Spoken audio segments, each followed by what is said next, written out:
Yes, I have voted. My vote is in. Get to the polls. Vote. That's how you provoke change. That brother looks in shape right there. But I digress.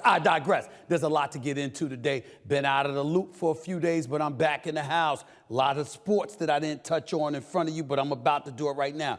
NBA, NFL, that's a given. But the election is just a week away, people. There are things to discuss. Our lives, our livelihood. And you know I'm going to get into all of that because I got a whole bunch of stuff to say with the nonsense I've been seeing going on. Oh, yeah. There's a whole lot to say. Stephen A. Smith Show in the house. Let's roll.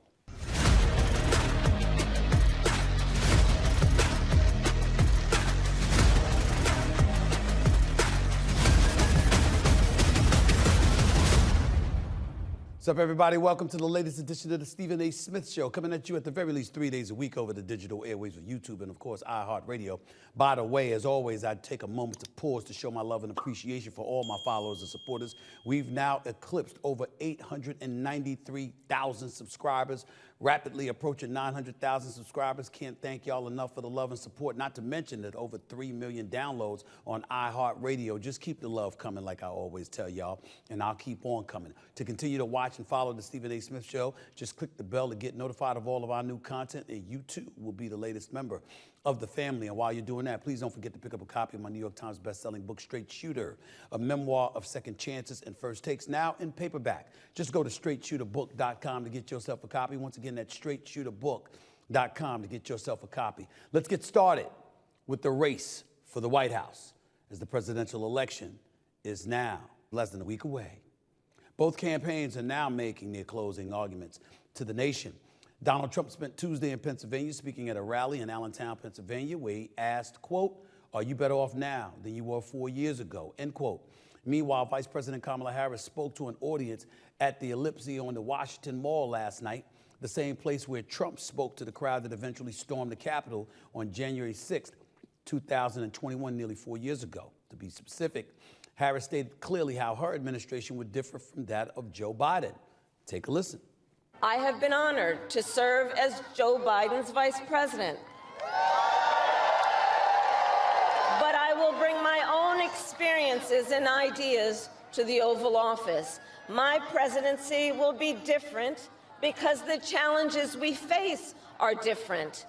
Our top priority as a nation 4 years ago was to end the pandemic and rescue the economy. Now, our biggest challenge is to lower costs that were rising even before the pandemic and that are still too high. I'll touch on that in just a second. As for President Biden, he's playing cleanup since he made his own quote-unquote garbage comment this week. During a call with Latino supporters on Tuesday, Biden said the only garbage he sees is among Trump supporters.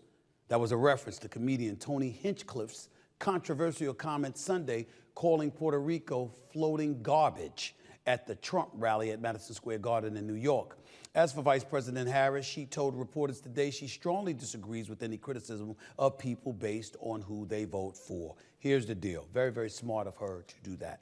I'm quite sure Biden meant it directly for the comedian who uttered those words out of his mouth, but it was still foolhardy for him to do so. Why? Because just like the deplorables comment that Hillary Clinton made years ago, people are going to generalize it. This is why I go off, ladies and gentlemen, and why I express to you, and I'm going to repeat this again. I'm going to go off topic just a touch by breaking this down for y'all. There's a reason you don't hear me uttering words like racist and all of this stuff out of my mouth when it comes to somebody like Donald Trump. I know how incendiary his comments can be. I know how irresponsible his rhetoric has been. I know how divisive he comes across. But when you're willing to label folks with name calling, with derogatory name calling, the supporters of that candidate are of the mindset you're talking about them, not him. It could be somebody you work with. It could be somebody you work for. It could be colleagues, contemporaries, bosses, friends, family members. They're not always going to tell you who they're voting for. They're not always going to tell you where their support lies. But you have to be mindful of the fact that you're not alienating the very people around you by talking about somebody in that way when you don't know whether or not they're a supporter of them. Now, in the case of Joe Biden, with his comments that he clarified was aimed towards the comedian who said it, when he spoke in pluralities. He said they as opposed to him. Now, he's the president of the United States, and everybody's going to expect that you know the difference, regardless of the cognitive decline that they have been bloviating about over the last few months. They're going to assume it was intentional. And what have they been doing? Marco Rubio was at a Trump rally at Madison Square Garden. And what did he say? You just heard the president of the United States, Joe Biden, call us this, call us garbage. That's what he said about Trump supporters. Well, we're not. Blah, blah, blah, blah, blah. That's what happens. And so as a result of that, the divisiveness kicks in. And when that kicks in, you play right into Trump's hands. Because it's us against them. And he doesn't have to talk about specifically what he has to offer this country. Oh, we're going to build a wall, a great big wall, and the Mexicans are going to pay for it. That didn't happen. We're going to have the best economy in the history. We had the best economy in the history of this country. Well, a lot of people have debated that to be otherwise. He never mentions the fact that the debt under him exceeded over $35 trillion. And it doubled the amount of debt that President Obama had accumulated under his administration. He didn't mention any of that. You know why? Because he doesn't have to. Because he's got everybody so focused on his behavior that they don't really lock in and zero in on the issues. And so when Kamala Harris is giving her speech last night, and she's talking about, hey, he's trying to divide us. I'm trying to bring us together. He's not willing to work with anybody. I'm willing to work with everybody. He's going to be about revenge and exacting vengeance and retribution. I'm going to be about us bringing people together. Those are very vague terms. Liberals will support it. Progressives will support it. Conservatives will be against it. What about the independents? What are they going to do? Ladies and gentlemen, we're 6 days away from the election at this moment in time that I'm taping this show. Do you know that it's nip and tuck? Do you know that when Trump won the election in 2016 by accumulating over 304 electoral college votes, did you know that he was down significantly more in the polls in the days leading up to the election prior to him winning? Do you know that in 2020, he was also down in the polls, even though he ultimately lost that election? He swears he won. The point is, it being nip and tuck right now between him and Kamala Harris is a bad sign for Kamala Harris. Somebody's got to say it, so I'm going to say it. She's in trouble. Now, you saw me there with the tag on my chest. I voted. Yes, I voted for her. And I'm unapologetic about it. Because we don't need somebody that divisive in the White House, because I believe it's going to cause chaos in this country. But other people don't care about the chaos. They care about their wallet, or they care about reproductive rights, or they care about the border and immigration laws and reform. They care about those kind of things. They don't care about that. The fact that this race is tight, that they're speculating that she's in danger of losing Pennsylvania, which, by the way, is a case as to why she should have picked Governor Josh Shapiro as opposed to Tim Walz from Minnesota. These are all things to be worried about. This is not a guarantee. You got to get to the polls. And oh, by the way, you got to hope, if you're hoping for her to win, that the Democrats have played their cards right and they focus on what it takes to win the Electoral College vote and not concern themselves with the popular vote. Because remember, Hillary Rodham Clinton won more votes against Trump by 2,868,000 votes. And she still lost because she didn't win the Electoral College votes. 53% of that base, by the way, is women. 53% of the electorate for Electoral College voting are women. So if they all show up to the polls, Kamala Harris should win. But can she get them to the polls? Can you pull it off? You think she's done that? Has her case been made in order to do that? To inspire and galvanize people to go to the polls? That remains to be seen. These speeches are nice.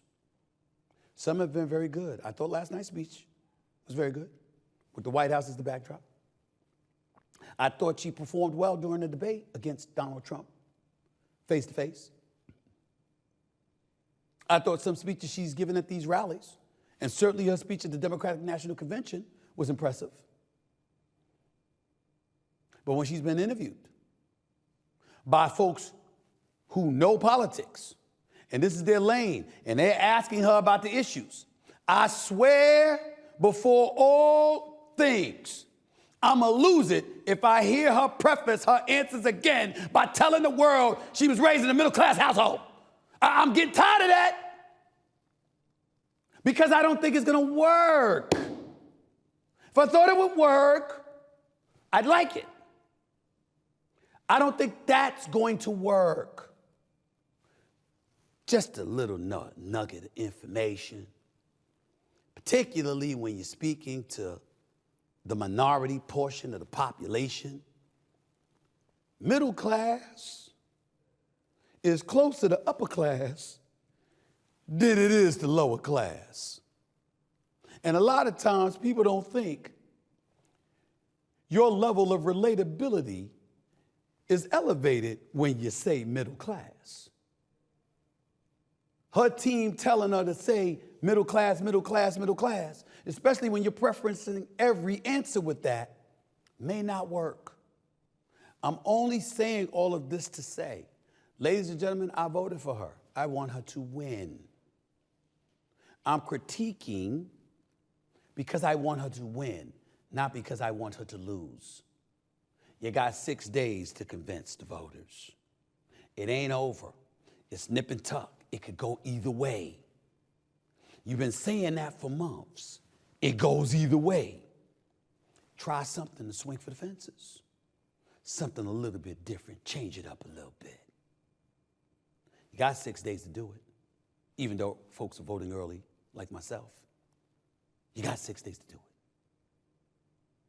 That's what I got to say about that. But that's just me. Why listen to me when you can listen to my next guest, who knows a hell of a lot more about this stuff than I do? We got a town hall tonight at News Nation.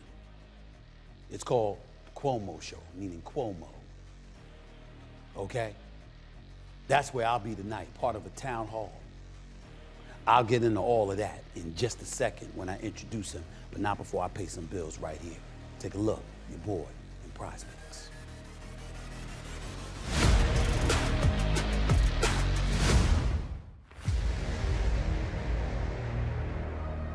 Okay, everybody, you know what time it is. It's time for Stephen A. Sports Picks. Do you know how much I love this time of year? We've got college football games on Saturdays. We've got NFL games on Thursdays, Sundays, and Mondays. And we've got NBA games every day in between. You couldn't possibly fit in any more sports, except that we can.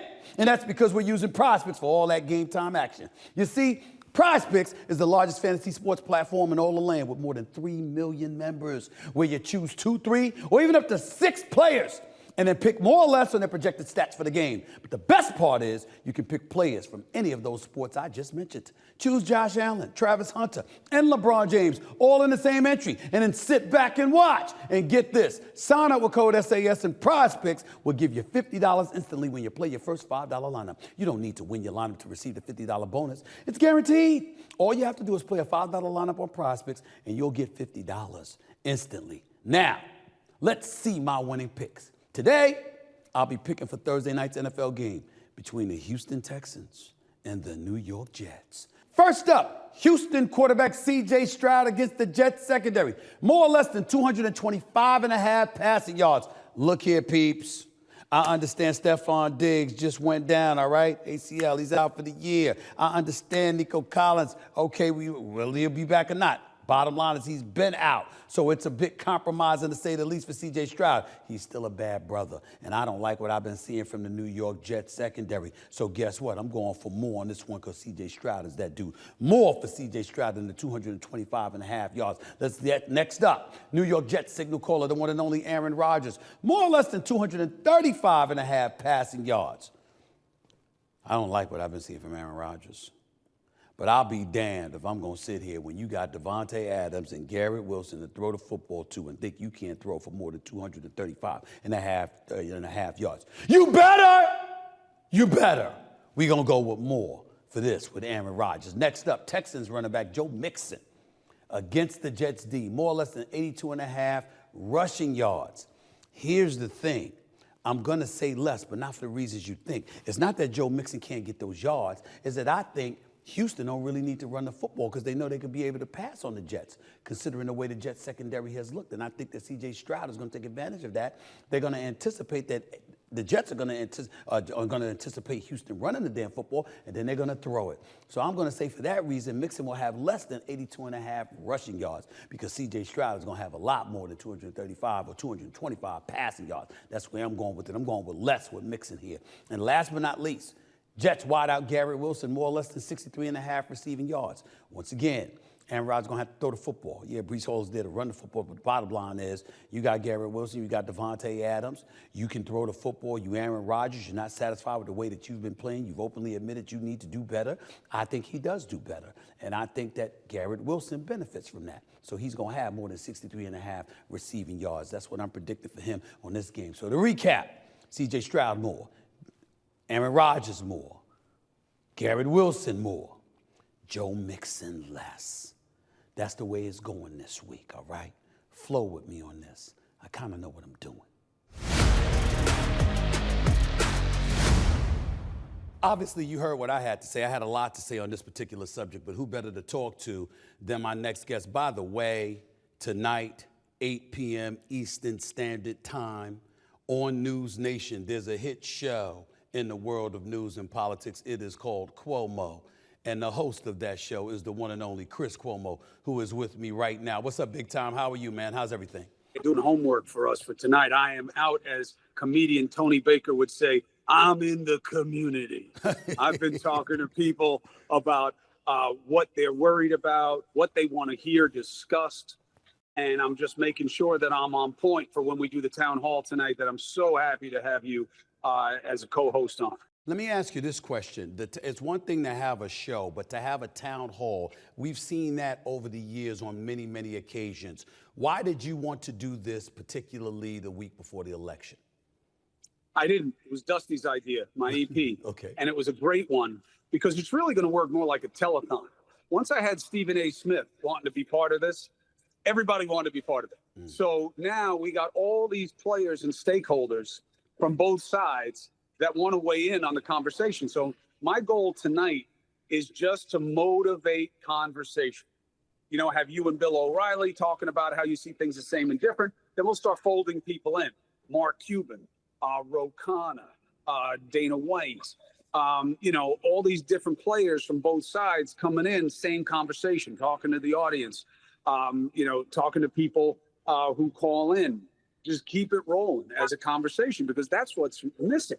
Everything is silos, everything is bubbles, and we can get past it. And, you know, not just because it's alliterative, but conversation is the cure. Here's a stat that just blew my mind. Okay. 81% of people in the last few weeks in a recent survey by Ipsos, which is a real outlet, 81%, even adjusted for partisan inclinations, say that we're more divided than they can remember. At the same time, 70% of people believe that we all want the same things. How can 81% believe we're more divided than ever and 70% believe in the same survey that we all want the same things? How? Because something's off. And what I think is off is the dialogue and the toxic politics of the two parties. And I think we can talk our way through that. Do you blame anyone in particular for the absence of dialogue and the divisiveness that exists in today's politics, or do you hold both parties accountable and culpable, or is there one in particular individual that resonates more than anybody else when it comes to that divisiveness? I'll tell you who bothers me the most when I think about this. Me, because I have a platform and I make a choice in terms of how I allow the game to be played, how I expose the game, how I don't. And I should have done this. I should have been doing this all along. Now, look, this is a beast tonight. I don't know how we're going to pull this off with all these different plays. I'm going to lean on your considerable communication skills tonight to make sure that we give everybody a voice. But we got to be talking to people that we don't agree with on the regular. And we got to be exposing that what the parties are doing. And I'm not saying they're the same. I don't believe Kamala Harris and Donald Trump represent equal offsetting options. I think that he is a unique negative in our society, let alone our politics. But it doesn't matter. People will make their choice. And it being such a deadlocked situation shows that it's not as simple as that. But I blame myself. The parties do what works for them. Okay? The media does what gets you clicks, what gets you paid. Politicians do what gets you votes. Okay? I have a choice about how I do my job. And I'm at a place at News Nation where that's all they want is bridges. And I need to build more of them. Chris Cuomo, I want to get to Kamala Harris for a second, our vice president. She held a rally at the Ellipse, the place where Trump spoke on January 6, 2021, to an estimated 70,000 supporters, I might add. This is before the insurrection that stormed the Capitol, of course. Your thoughts on the venue that was chosen last night and her performance? Right venue, wrong message. Now, look, again, you want me to put on my Cuomo hat for a second? If I were talking to my brother and he was running a race? Okay. Right message. Why? Because her best sell proposition is Trump is dangerous. Now, I personally don't believe that's enough to win the election. Last night was billed as, I have a to-do list, he has an enemies list. I'm looking to get to work, he wants to get even. Okay, I like that, that's clever. But then she spent the first 15 minutes saying about why the guy's so bad. Where was the message about what you're going to do? Nobody expects details on plans, Stephen A. Everybody knows once you get in there, you got to start negotiating. It's all about what the Congress will allow. Everybody gets that. But you can make the choice of talking about things in terms of the affirmative and what you're going to do and what you're for. She didn't make that choice. Now, again, if you want me to compare her to Trump, yeah, she's still more positive. She's still less of a liar. She's still, better about the realities. But if this is a grievance election, I think it's his to lose. Why don't I just say he's going to win? Because he can lose it. He's so divisive. He's so unlikable that could swing it. But it being this close, if Nikki Haley was the nominee for the Republicans, I bet you should be up 8 points. So it's close for a reason. I don't think her closing argument was her best argument. But I could be wrong, because if all that matters is winning, maybe that's what gets the energy where she needs it to be. Speaking of divisiveness, though, and I think utter stupidity, Trump's Sunday night Madison Square Garden rally was supposed to provide a closing argument against Kamala Harris. Instead, the event is making waves for comedian Tony Hinchcliffe calling Puerto Rico a floating island of garbage, talking about carving watermelons with black men and disparaging Harris himself. It's hard to put into words how ridiculous, how incendiary, and how divisive that is. Why don't you try for me? Look, they knew what they were getting with Tony Hinchcliffe. This is not new material. I don't think it's fair to say he did this for Trump. This is what he does. I've heard a lot of those jokes before. Whether you think they're funny or they're not, time, place, and manner. Wrong time to have a takedown expert like Tony if you want to unite the country. So Tony Hinchcliffe is what he is, does what he does. Trump made the choice. He said, I don't know him. He always says that. He says that about David Duke. He says it about everybody all the time. If it's bad, he doesn't know him. If it's good, they're his best friend. And he just needs to be honest about what he is, okay? Donald Trump is okay with the message that some are less than, and some are a threat, and some are dangerous. And that's what it was about. Is it a big deal? No bigger deal than Biden calling his supporters garbage. It's all baked in already. People know how we feel about each other. With that being said, how are you going to handle tonight when Bill O'Reilly is coming to the defense of Donald Trump and saying that he's far, far, far more qualified than Kamala Harris? I know that you're the host of the show. You'll be dealing with folks in a town hall setting or what have you. How do you plan on dealing with that, Mr. Chris Cuomo? That's why I got you, Stephen A. Me, I'm not you. That's it. That's it. What do you think? You're just there to look good? You're just arm candy? You're not my date. That's why you're there. That's why Geraldo's there. That's why Cuban's there. That's why Ro Khanna is coming on. That's why Jared Moskowitz is coming on. That's why the audience is there. It's got to be a conversation. I take on that man every Wednesday night.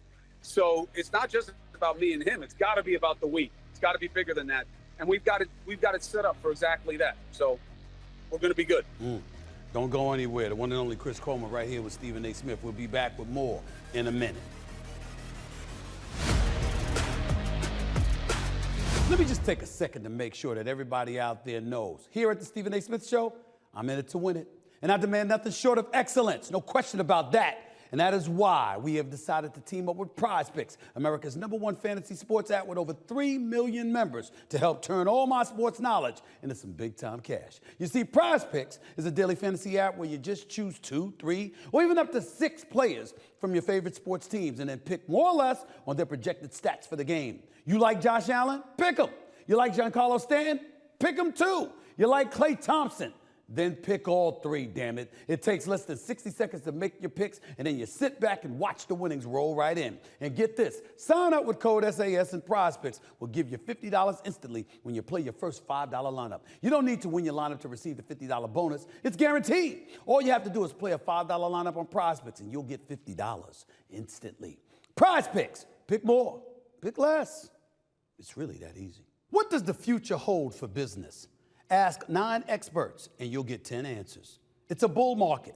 It's a bear market. Rates will rise or fall. Inflation's up or down.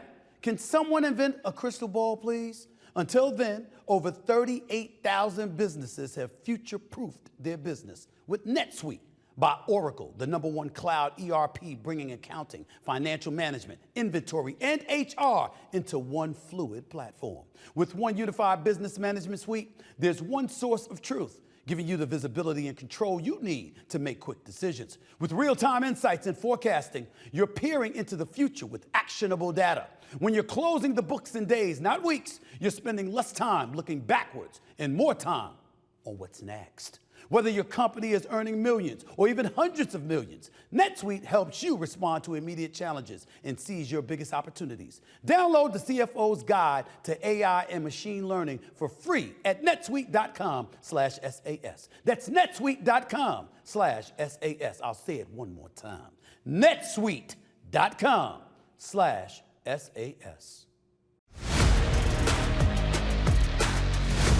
So let's get started with NFL Week 8 and the headlines from Week 8. Of course, we'll get right to it with my next guest. He joins us every week on the show. He's a Hall of Fame. All he did was catch touchdown passes. We know what a big-time play he was. He's just struggling whenever he's debating against me, okay? Got it? Now, if you didn't notice, usually Cris Carter's on every week. Now, there were some technical difficulties, and that's true, and that's one side of the story. Here's the other side.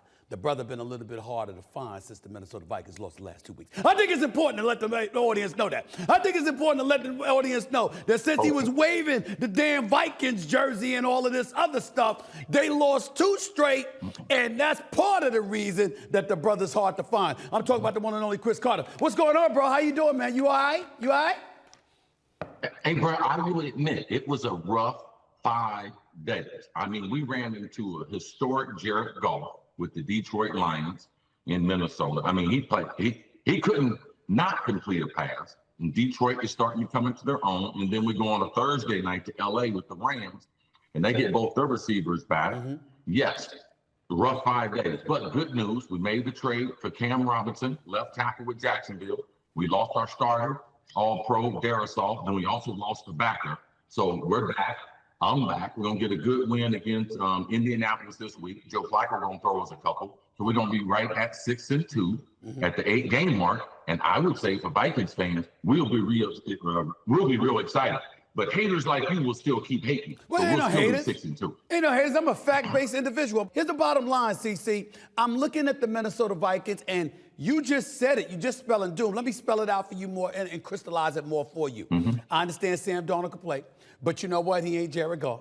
I understand that Jefferson and Addison and those boys are no joke, but the Eagles got A.J. Brown and Devontae Smith back, and Saquon Barkley is that dude, okay? San Francisco looked better, albeit against Dallas, and hopefully they're going to get Christian McCaffrey back soon. I mean, it seems like Minnesota's just coming back to life. All right. And I didn't even bring up to watch the Commanders. You seen that brother Jaden Daniels with the Commanders. What do you have to say about this brother? Is he your leading candidate for MVP? Well, right now, he's the biggest surprise as far as the season. And you don't expect a player, even if he was the top pick in the draft, and he wasn't, he was number 2. But, man, Dan Quinn runs a good operation. And sometimes when you can fall to a team, just like C.J. Stroud did, you get the right mix, the right quarterback coach around him, offensive coordinator, and Cliff Kingsbury. And then he gets on the stage, and the stage is not too big for him. I think we are watching one of the best quarterbacks over the next 10 or 15 years as far as a dual threat. But he is a pocket passer, a great athlete. No, he's not Lamar. He's not an old Randall Cunningham, Michael Vick. Like, he is that new quarterback that can sit in the pocket, complete 70% of his passes, and when I get out, I'm gone. I gotta say this. Unique talent, true. CC, I gotta tell you this. You brought up Randall Cunningham, Michael Vick. I kind of think he looks better than they looked. It's great, as much respect as I have for both of those brothers and what they were able to do on the football field. And I'm talking about strictly throwing the football. Running the football, obviously so, they right up there. But throwing the football and being a pocket passer, I don't think Randall Cunningham and Michael Vick looked like this kid looks. No, and the reason why I mentioned Lamar, because in speaking with Lamar, I told him that he was the 2024 version of those older versions. Randall Cunningham in the 80s and 90s was that version. Michael Vick, he upgraded that with the speed he was able to play at and the level he was able to play at in the NFL. But Lamar, the way he runs the ball, throws the ball, a couple MVPs already, but is not as accomplished passer as the Mahomes and the top 5 quarterbacks. So yes, Jaden has the ability to be everything. He can be like Patrick Mahomes, where I am a pocket quarterback, but I'm lethal when I do leave the pocket. So yes, all those things are correct. This is, Randall Cunningham was the 90s version of a Mercedes. Michael Vick, 2000 version. Okay. Jaden is that new Maybach, but it's still a Mercedes. It works. CC, I want to veer left for a second. You saw this kid, Tyreek Stevenson. You saw this kid celebrating for the Chicago Bears, against the Washington Commander fans as if he had already won the game. His back turned for a full 4 seconds while the Commanders, are running downfield to position themselves for that Hail Mary catch that ultimately was brought in. What did you make of that? What did you feel should have happened to that kid in light of such a boneheaded play on his part?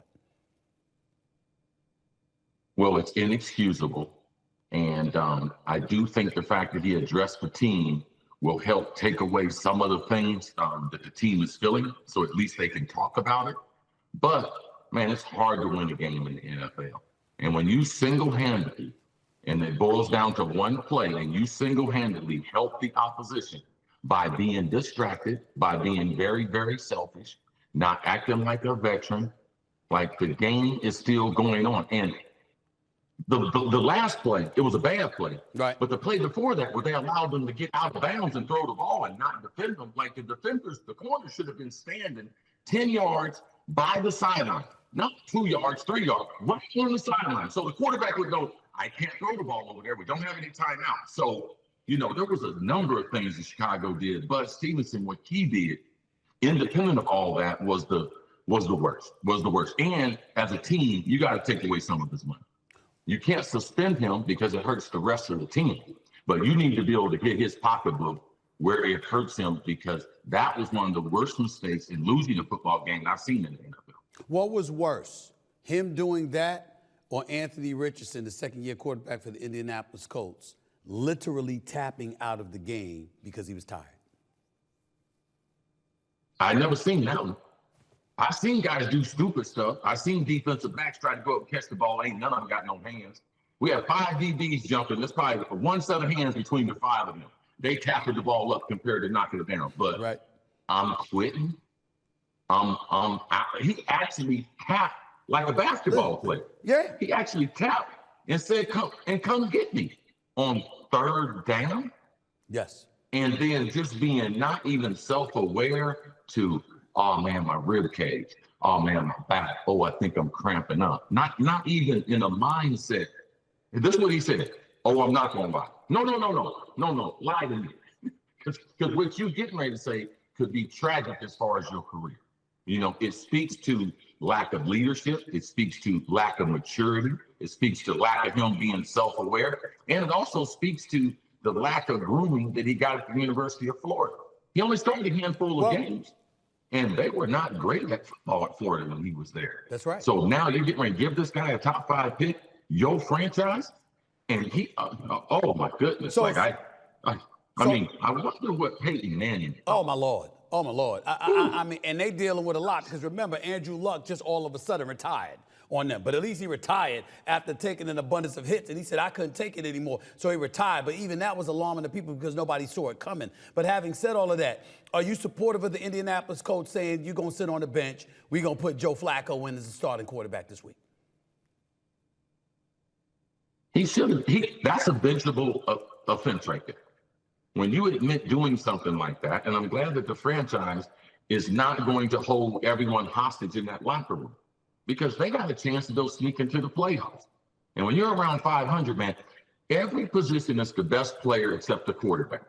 And now we see in Indy, oh man, this guy throwing 40% of his passes, man, we got to put Flacco in. Shoot, Cleveland, they missed Flacco from last year. Yes, the Colts, I do support what they did. Put that kid on the bench. It is not permanent, but for right now, he's going to be better off watching football. Now, it's not going to help him play better because his style is totally different than Joe Flacco. Right. So they're going to have to form some other mechanism to be able to help him learn, because in his second year, the game of football is still moving too fast for him. Best team in the NFC right now is outside of the Detroit Lions, or the second best team in the NFC is who?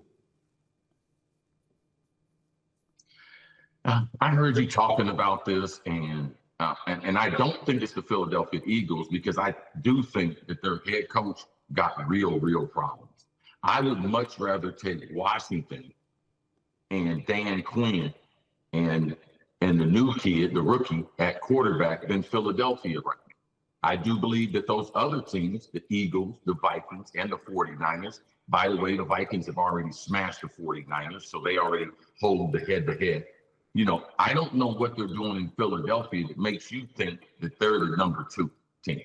Like, their head coach is a disaster waiting to happen. I can answer that. I think Saquon Barkley's a difference maker. Saquon Barkley, A.J. Brown, Devontae Smith back together with Jalen Hurts and a decent offensive line. Hell yes, I'm justifying that. What's the problem? Okay, tell me this. What other skill group do you announce the running back? Oh, Barkley's killing it this year. Absolutely. Okay, what about AJ? Okay, yeah. Okay, what about my man from Alabama? Yeah. And then the fourth name, say that again. Devontae Smith? Jalen Hurts. You said that fourth, because he's inconsistent too.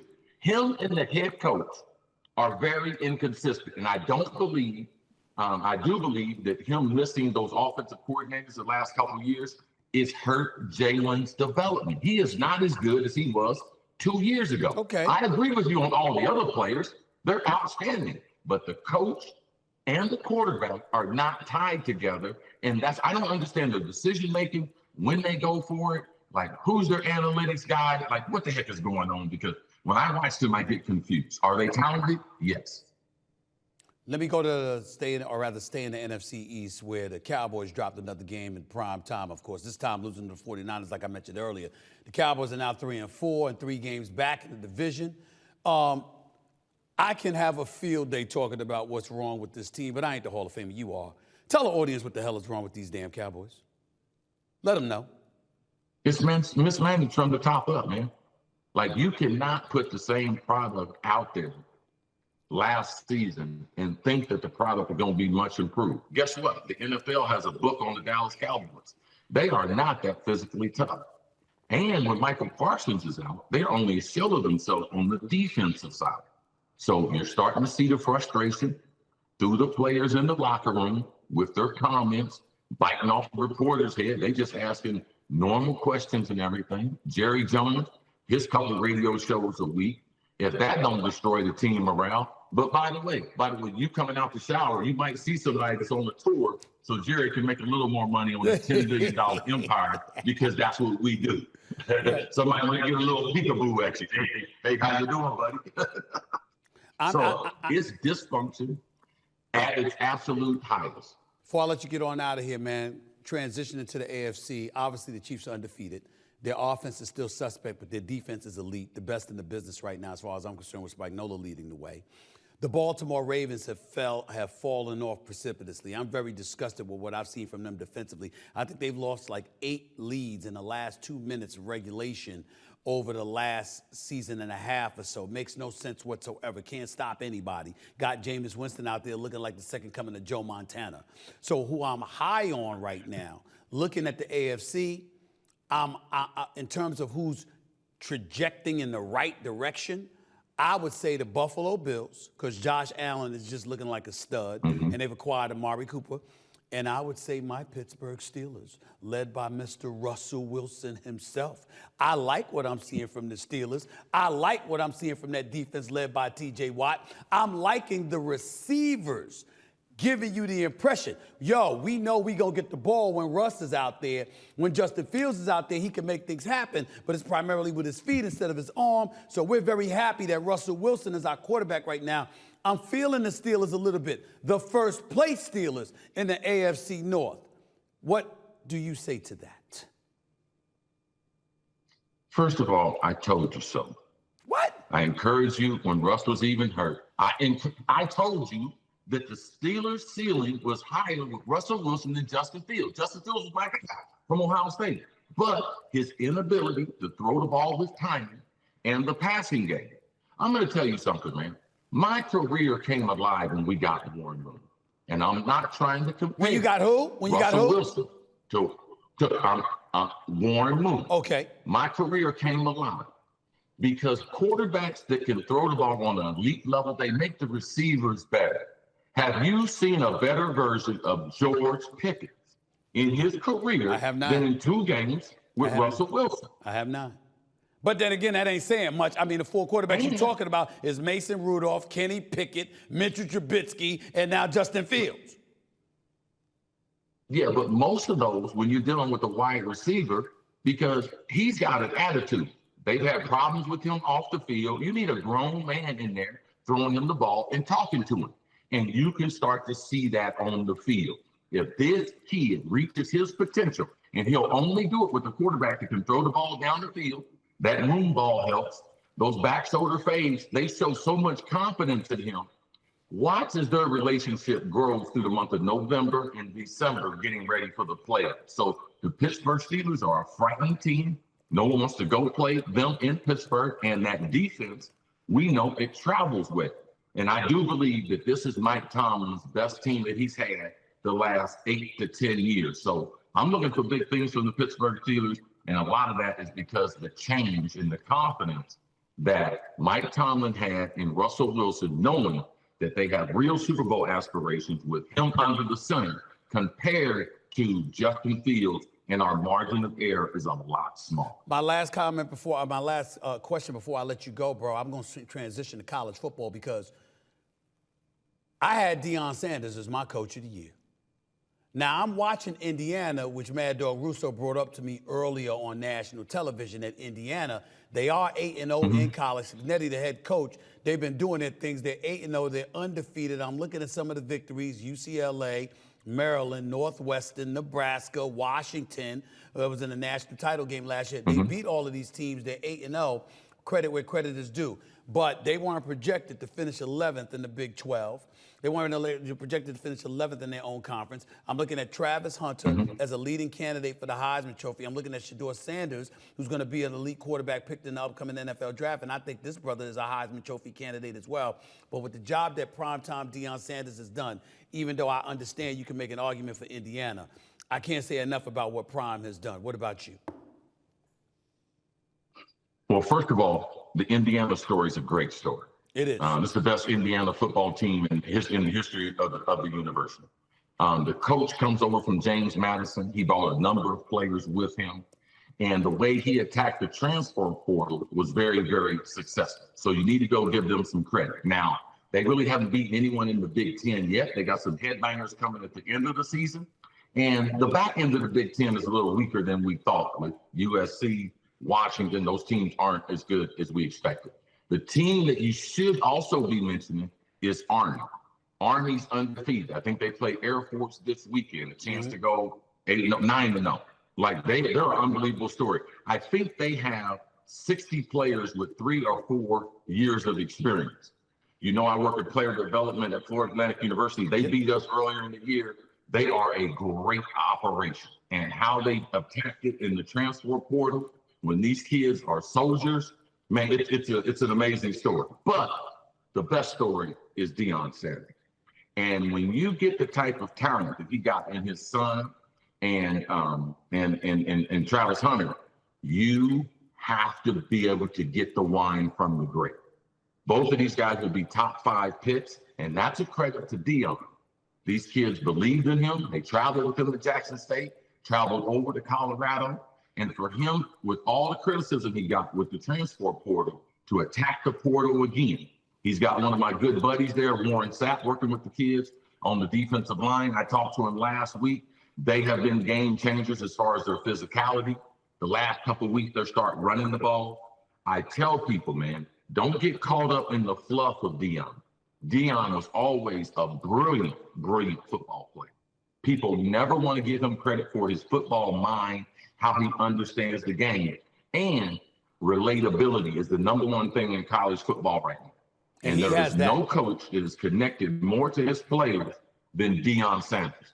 That's one of his gifts that God gave him, is that connectability to young people. And I agree with you. He's going to have a lot to prove once his son departs, because the connectability factor that you just brought up is a hell of a lot easier to have with your son than it's going to be to have with others. But we both know Prime Time's personality, and he can relate to anybody, but especially the youth of America, no doubt about that. But I'll throw this at you for Indiana and just going out. Not a question, just a statement. I just looked at the stats here. The last time Indiana football has won more than 8 games in a season was in 1967, the year I was born. Oh, yeah. Damn. Yeah. That is a great story. CC, no, he's doing a job. No doubt. CC, got to get on out of here, got to bounce it out of here. It's nice to see you back in the States. It's nice to see you away from London and Paris. It's nice to see you not hiding anymore, that your Minnesota Vikings were struggling. I hope they get back on a winning track for you, because we know you ain't all right when they lose it. All right? Now get the hell on out of here. We'll talk next week, my brother. Love you, man. Coming up, the Lakers are balling. And did y'all see the statue they unveiled for Dwyane Wade in Miami? I'll get into all of that and a little bit more next, right here on the Stephen A. Smith Show. Back in a minute. There's a lot going on. Like, I don't know if you guys know this, but there's literally a floating island of garbage in the middle of the ocean right now. Yeah. I think it's called Puerto Rico. Heck yeah, it's a cool black guy with a thing on his head. What the hell is that, a lampshade? Look at this guy. Oh my goodness. Wow. I'm just kidding, that's one of my buddies. He had a Halloween party last night. We had fun, we carved watermelons together. It was awesome. You see, that was the comedian that spoke at the whole Trump rally at MSG. And it's a tricky scenario, because when you're being comedic, when you are literally a professional comedian, you almost want to give the impression that anything goes, equal opportunity offenders, all of that other stuff. But we all know these are different times. And we all know that the election is a different matter. And when you see that, there's nothing to deduce from that other than to say it's utter bullshit. Why would you do something like that? And ultimately, Trump is responsible because it's your rally. And you want to make sure that you denounce such things, which he did not do. As of the time that we're taping this show, he did not do that. Okay? And so as a result of that, it's one of those situations that you look at and you say clearly, you just don't give a damn about how anybody else feels. You're going to do what you want to do. You offend Puerto Ricans, so be it. You offend black folks with the watermelon comments, so be it. You offend anybody else, so be it. And Nikki Haley, former Republican GOP presidential candidate, spoke out against the Trump campaign saying, you don't do stuff like that. It's counterproductive. So some people do get it. It's just unnecessary. Yes, it was the comedian. No, it was not Donald Trump, but it was your rally, Donald Trump. Why would you allow that to happen? Because that's where the fear comes into play when we think about his presidency in the eyes of some independents and clearly folks on the left. It's that you don't give a shit. So if you don't care about things along those lines as a candidate, what are you really going to care about once you're back in power? And then the divisiveness comes into play because you have people who are highly supportive of you, and then you have them going up against people who are staunch critics, but also very, very fearful of what your behavior would lead to and who will be damaged by it. And that is the America that we're looking at if indeed Donald Trump gets back into the White House. It's just that simple. It's your choice. 6 days from now, it's your choice. The choices aren't as simple as that, but that's a part of it. Why do unnecessary stuff? Why? Let me get back to sports. We're going to start in college basketball because if you don't know the name Cooper Flagg, trust me when I tell you this, you will very soon. He's a 17-year-old freshman phenom who will play for Duke this upcoming season, and he's expected to be the first pick in the NBA draft this coming June. Ain't play a college game yet. And this coming June, he's already projected to be the #1 overall pick in the NBA draft. That's kind of LeBron James kind of territory when he was coming out in 2003. You know what I'm saying? He also became the first men's college basketball player to sign as a Gatorade pitchman. He joins Paige Beckers and Juju Watkins as the other college basketball stars attached to the brand. Remember, Paige Beckers is at UConn. Juju Watkins is at USC. They're both phenomenal female players in the sport of basketball, and you've got this kid right here. Listen, we live in a different age. It's the age of the transfer portal, N.I.L, et cetera, et cetera. I'm going to say it one more time for y'all. The way NCAA has exploited and taken advantage of the student athlete, I am all for the student athlete getting as much as they can whenever they can. This dude, Cooper Flagg, ain't played a game yet, but the brother is so nice. From everything that I've been hearing, we're expecting to see spectacular things from this brother at Duke this upcoming season. Can't wait. And because of those projections, the fact that Gatorade has already bought in, Lord knows who else will buy in, the bottom line is his talents warrant it because you're projecting what he will be based off of what you've already seen. It's called the resume. That brother has one, and I can't wait to see him ball. Let's get to the NBA because I want to give early season props to the Lakers and the Golden State Warriors. In Los Angeles, my buddy, the one and only J.J. Redick, head coach for the Los Angeles Lakers, has gotten them off to a 3-1 start with Anthony Davis averaging 32 and 12 a game. As for the Warriors, they're also 3-1 and found a way to beat the Pelicans last night without Steph Curry and Andrew Wiggins. I like what I'm seeing from the Warriors in terms of they've got a bevy of the young dudes that they can throw out there that basically offsets the need for a Steph Curry in terms of him playing an abundance of minutes. Instead of playing 35, 37 minutes a night, you might only need him for 30. Half the time because these young thoroughbreds are getting out on the court, giving you a lead, helping you win games, keeping you in the mix, whatever the case may be. I think that's very important for him and Draymond. So as the playoffs approach, their bodies are as fresh as they possibly can be, and those young thoroughbreds are riding them to that level. I like what I'm seeing from Golden State. In the case of Anthony Davis, he looks all world. And J.J. Redick is paying attention to detail, holding cats accountable, getting in guys' faces, letting them know what he needs. He's detailed-oriented. He's a basketball savant, very, very smart as a basketball mind. I can attest to that. And if he zeroes in on that and it elevates the play of D'Angelo Russell and Austin Reeves, look out for the Lakers. Look out for the Lakers. Staying in the NBA, we'll go to Miami, where Dwyane Wade became the first Miami Heat player to have a statue outside the team's arena. Miami unveiled the statue earlier this week, about 8 months after team president Pat Riley announced plans for the tribute. The statue eventually went viral on social media as fans questioned its likeness to Dwyane Wade himself. Look, you can't see me. If you look to the right of that screen there, I'm there. I was in attendance for the unveiling. I was invited by the Wade family and what have you. I've known the brother for years. I got a lot of love for him. He's one of the best human beings I've ever covered. I said human beings. We know what he was as a basketball player. He's really, really a great dude. And I'm so happy for him and proud of him to have that statue. And I love the fact that it wasn't at some practice facility. It's right at the arena. You're walking by it all the time when you're going to Miami Heat games. I love all of that. But I heard the criticism from Charles Barkley. I've heard the criticism from others about how it needs to be altered or they need to take it down or whatever the case may be because it doesn't look much like him. I didn't mind the pose myself because that's D. Wade winning the game and talking about jumping on the scorer's table. This is my house. This is my house. That was him. But I do think that the face had him looking very, very old. I do think that the person that did the statue could have done a much, much better job of depicting how Dwyane Wade looks. Nevertheless, having said all of that, let that not take away from what the moment is really, really supposed to be about. It's supposed to be about the greatest player in the history of the franchise, who's a 3-time champion, who is responsible for recruiting LeBron James to come there when they went to 4 straight NBA Finals.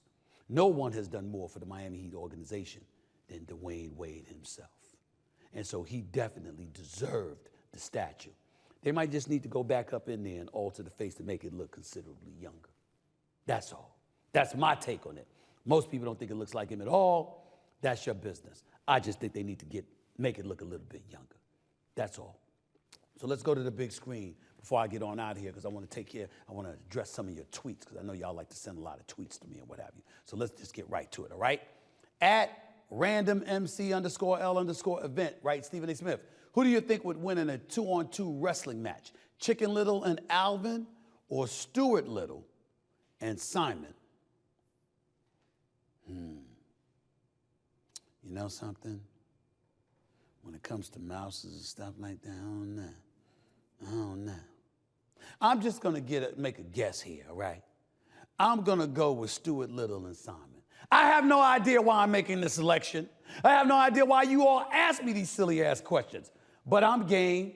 I'm game for it. I'll go with Stuart Little and Simon on this one. Next tweet, please give it to me.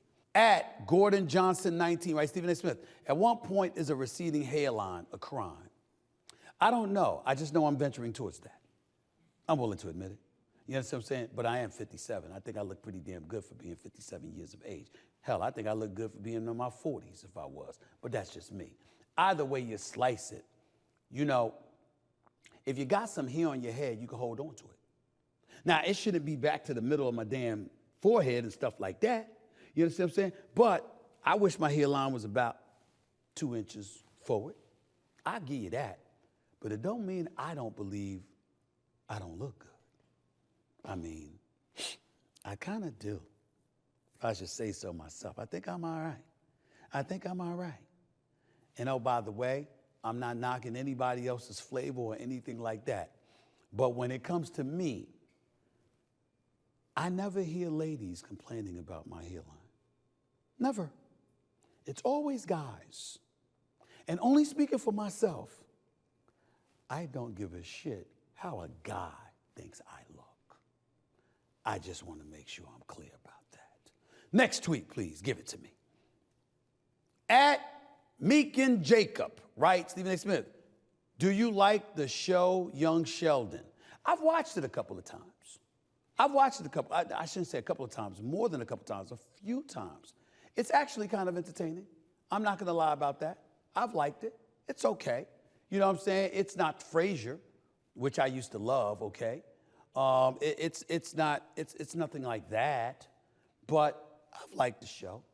I really, really do. It's not Family Matters either or anything like that. You know, it's not a couple of shows that I like, but it's okay. It's good for kids. I'll say that much. That's it for this edition of the Stephen A. Smith Show. I got to get on out of here, but I'll be back tomorrow. I'll see you then. And of course, I'll be back Friday as well. So stick around. Don't miss it. I got a lot more to say, a lot more things to talk about, and I'll make sure I do just that. Until next time, everybody. Peace and love.